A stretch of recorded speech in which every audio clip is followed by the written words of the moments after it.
seja específico naquilo que você pede. E ele entendeu o poder da oração específica. O que foi que ele fez? Ele falou, Senhor, eu quero uma bicicleta dessa cor, que tenha essa característica, aquela característica. E ele desenhou para Deus aquilo, o objeto de desejo do coração dele. Entendeu? E o que foi que aconteceu? Esse pastor, ele conhecia uma família de missionários. E aquela família de missionários ia voltar para o seu país. E aí ele falou, olha, tenho aqui meu filho vai deixar a bicicleta, eu não vou levar tudo que eu trouxe para cá. Eu queria te abençoar, eu queria te dar uma bicicleta. Você pode vir pegar? Ele falou, eu vou. E quando ele chegou lá para pegar, era a bicicleta exatamente com a característica que ele havia pedido. Esse mesmo pastor só lhe pediu uma vez uma escrivaninha para Deus, uma mesa para poder fazer as ministrações, porque ele, como ele era muito pobre, ele tinha um caderno, a Bíblia, ele escrevia os manuscritos, né, os rascunhos das pregações aqui na Bíblia, e as costas doíam, às vezes o braço doía. Ele falou, Senhor, me dá uma mesa, Senhor. E ele pediu por 6 meses e a mesa não chegou. E ele ficou triste. E ele falou, voltou a orar a Deus. E ele sentiu novamente o Espírito Santo falando, seja específico naquilo que você pede. Ele falou, amém, Senhor, entendi. Ele foi pedir uma mesa, deu o tamanho da mesa para ser uma mesa que comportasse no quarto dele, que era pequeno, a característica da cadeira que ele havia pedido e a característica, o tipo da madeira. E assim Deus deu a ele, exatamente da forma como ele havia pedido. Porque ele começou a gerar no coração algo que iria trazer benefícios para o reino. Por exemplo, como eu dei um exemplo aqui do emprego, por exemplo. No dia você está querendo mudar de emprego ou mudar de cargo na sua empresa, aí você fala, Senhor, eu tenho esse gerente que é tão chato, sabe, Senhor? Poxa, ele me humilha. Deus, me dá um cargo aqui na empresa para eu poder crescer, para eu poder mostrar para esse gerente chato o que é ser humilhado. Ou seja, você está pedindo algo para Deus que não condiz com a palavra dele. Porque Deus não vai, como eu falei, Deus não vai dar nada para você que te torne soberbo. Porque se Deus fizesse isso, Deus estaria contrariando a própria palavra. Porque a palavra do Senhor nos fala que a soberba precede a queda. Se você se torna soberbo com aquilo que Deus te deu, você vai cair. E para você não cair, o que é que Deus faz? Deus simplesmente não te dá aquilo que você está pedindo.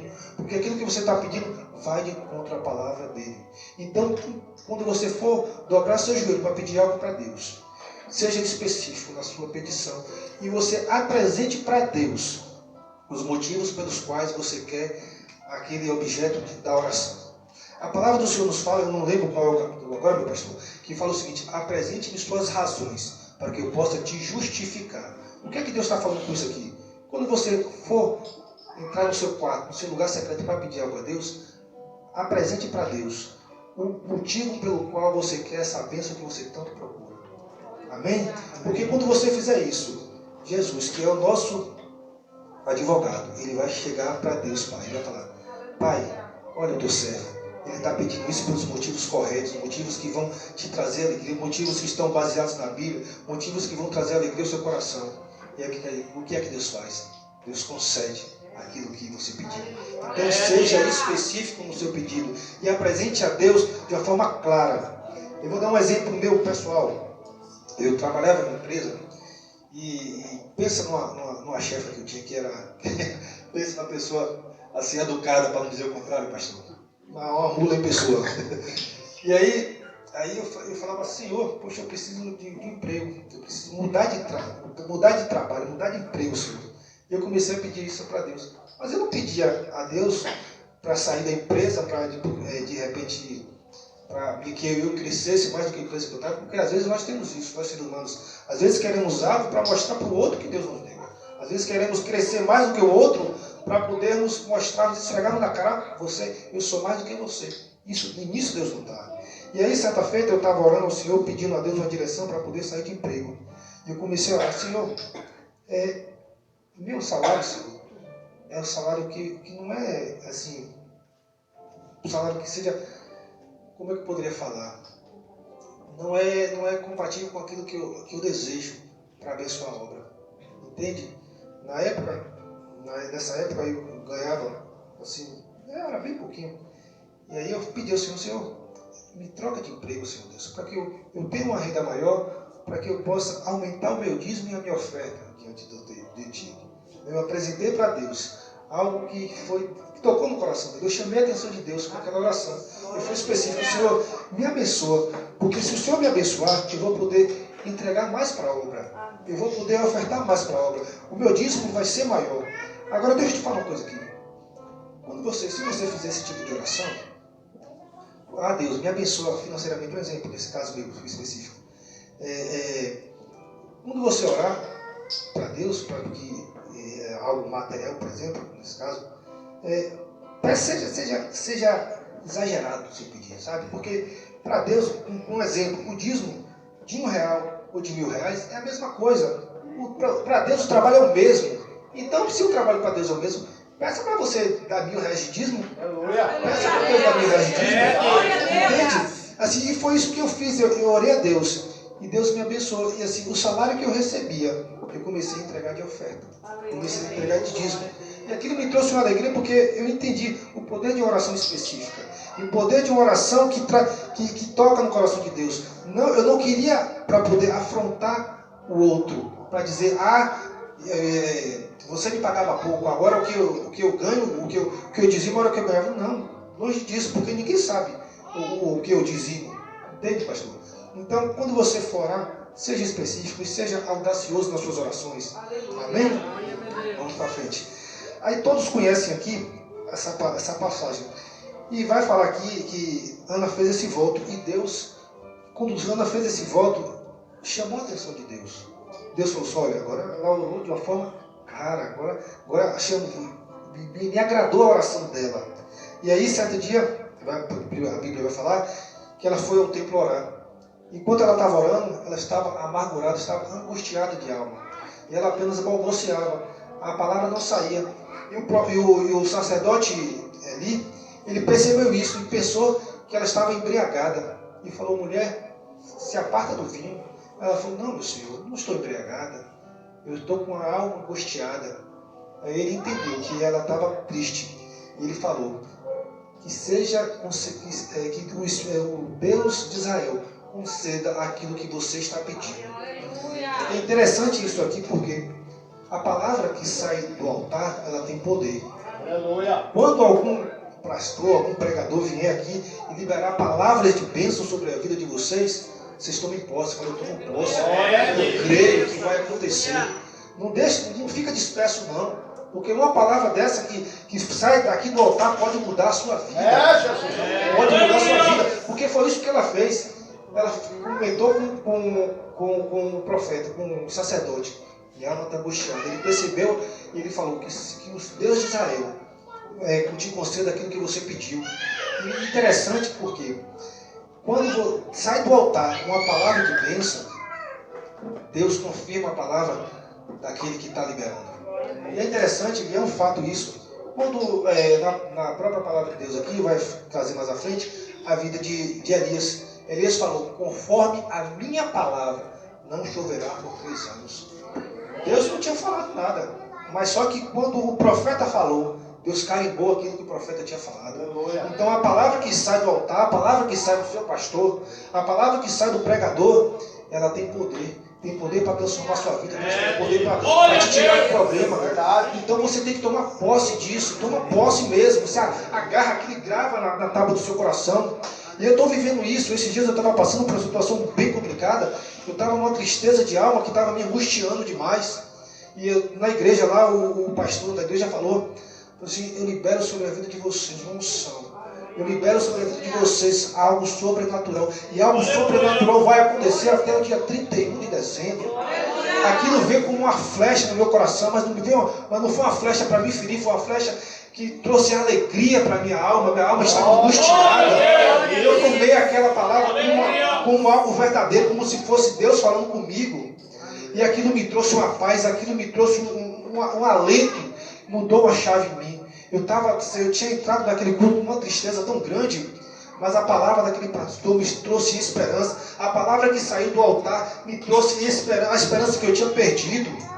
A palavra que saiu do altar me tomou de uma forma tão extraordinária, porque renovou minha fé, renovou a minha força de Deus que tudo pode. E eu creio que assim será. Eu creio que Deus vai operar o milagre que o pastor liberou. Até Hoje é dia 28, né, pastor? Aleluia, meu Deus. Até o dia 31 do 12. Eu creio que Deus pode mudar a minha realidade. Por isso que eu estou falando, quando foram liberadas as palavras do altar sobre sua vida, toma posse. Toma posse daquilo que está falando, porque a palavra do profeta, a palavra do sacerdote, ela tem poder, porque Deus carimba, Deus chancela aquilo que sai do altar. Amém? Glória a Deus. Vamos para frente. Então, Ana, ela percebeu que é interessante aqui que Ana, quando ela deu para o Senhor, Deus não pediu para ela um filho, mas ela resolveu dar. E é interessante o seguinte, que quando você faz para o reino mais do que você pode, você recebe de Deus muito mais do que você precisa. Isso é um fato. Vou repetir. Quando você entrega para o reino mais do que você pode, você recebe de Deus infinitamente mais do que aquilo que você precisa. E foi o que ela fez. O que era o desejo do coração de Ana? Era ter um filho. Mas ela fez algo que é inconcebível hoje para nós. Ela ter um filho e entregar de volta para Deus, para servir a Deus perpetuamente. E foi o que ela fez. E ela atingiu o nível da bondade de Deus que poucos alcançam. Eu tenho entendido ao longo desses anos que a bondade de Deus ela tem níveis. É como uma semente que é lançada ao solo. A palavra do Senhor nos fala que a semente, quando ela dá frutos, ela dá frutos a 30, 60 e 100 por um. Assim, e minha colheita vai depender daquilo que eu faço com aquilo que Deus me dá. O que foi que ela fez? Ela pegou aquele presente que Deus deu a ela, e ela devolveu para Deus. E ela atingiu o nível extraordinário, extravagante da bondade de Deus. Eu creio que ela atingiu a colheita de 100 por um, pastor. Porque ela fez para o reino infinitamente mais do que humanamente ela podia fazer. Ela entregou seu próprio filho. E eu falo que Deus ele é extravagante quando você atinge esse tipo de entendimento, porque ela deu um filho para Deus. E Deus deu para ela. Deus abriu a madre dela e deu para ela mais 5 filhos. Deus faz. Ela, de repente, ela pensou, eu vou dar esse filho para Deus. Mesmo que fique longe. Eu só vou ter, talvez eu não veja meu filho crescer. Talvez eu não possa acariciar meu filho. Mas só que eu vou saber que eu fiz algo importante para Deus. E de fato ela fez. Ela fez algo. E Deus viu no coração dela realmente o desejo de poder abençoar a obra. E Deus derramou de uma forma assim extravagante a bênção dele. A bondade dele que deu a ela muitos filhos. Aquilo que Ana fez foi algo que abriu um precedente sem comum na história. Por quê? Quando ela deu o seu filho, as pessoas, as mães de Israel, viram que o que ela tinha feito tinha dado certo, porque seu filho, o Samuel, se tornou um sacerdote. E aí muitas outras mães de Israel começaram a entregar seus filhos também para Deus, a consagrar. Tanto é que por conta de Ana ter dado a Deus os filhos, e as outras mães vendo aquilo começaram a entregar, que surgiu a escola de profetas, por conta da atitude de uma mulher. Deus não pediu nada para ela, mas ela resolveu dar a Deus aquilo que de mais valor tinha para ela. O que de mais valor você tem para dar para Deus? Às vezes o valor algo de valor que você tem para dar para Deus hoje é seu tempo. É seu tempo, porque às vezes hoje o mundo é tão corrido que às vezes você tirar 10, 15 minutos para estar ali no seu quarto secreto, orando, conversando com Deus, é tão difícil. Mas o que é que você tem para dar para Deus? Se pergunte. E aquilo que você tem para pedir para Deus, se pergunte, o que é que eu vou abençoar a obra de Deus com isso? Então, para nós finalizarmos aqui, queria só resumir. Ana, ela pediu algo a Deus, foi específica. Ana, ela não pediu algo para Deus para seu próprio benefício, passou para benefício do reino. Ana foi específica na sua oração. E outra, Ana tomou posse da palavra que foi liberada pelo profeta, pelo sacerdote. Estenda tuas mãos para cá, coloca suas mãos no sentido de receber.